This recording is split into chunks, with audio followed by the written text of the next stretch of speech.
తమిళనాడులోని తిరువన్నామలై జిల్లా పడవీడుకు చెందిన విజయన్ మాజీ ఆర్మీ సైనికుడు. 55 ఏళ్ల వయసున్న ఆయన భార్య కస్తూరి కొన్నాళ్లుగా వేరుపడి ఉంటుంది. వారికి ఇద్దరు కూతుళ్ళు. పెద్ద బిడ్డ సుబ్బలక్ష్మి డాక్టర్, చిన్న కూతురు రాజలక్ష్మి టీచర్. వారికి పెళ్లిళ్ళైపోయి చెన్నై, వేలూరులలో సెటిల్ అయ్యారు. కొన్నేళ్లుగా ఒంటరిగా ఉంటున్న విజయన్ను ఎలా ఉన్నాడని కూడా ఎవరూ పట్టించుకోలేదు.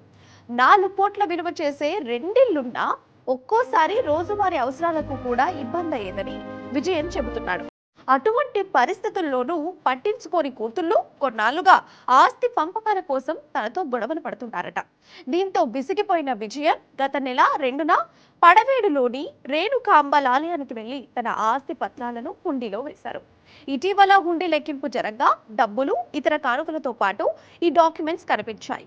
ఆలయ అధికారులు విజయన్ను పిలిచి అడగ్గా తన రెండిండ్లను గుడికి విరాళంగా ఇస్తున్నారని, ప్రొసీజర్ ప్రకారం రిజిస్ట్రేషన్ ఏర్పాట్లు చేయాలని చెప్పారు. ఈ విషయం తెలిసి విజయన్ భార్య కూతుర్లు ఆస్తులపై తమకు హక్కు ఉందని, తమ అనుమతి లేకుండా ఎలా నిర్ణయం తీసుకుంటారంటూ గొడవ దిగారు. ఆ డాక్యుమెంట్స్ ను వెనక్కి ఇవ్వాలని డిమాండ్ చేశారు. అయితే ఆస్తులు విజయన్ పేరునే ఉన్నాయని, ఒకసారి విరాళంగా ఇచ్చాక వెనక్కి ఇవ్వటం కుదరదని అధికారులు తేల్చి చెప్పారు. దీంతో విజయన్ పిల్లలు, భార్య కోర్టుకు వెళ్లాలని భావిస్తున్నారట. ఈ కథ చివరికి ఏ మలుపు తిరుగుతుందో చూడాలి మరి.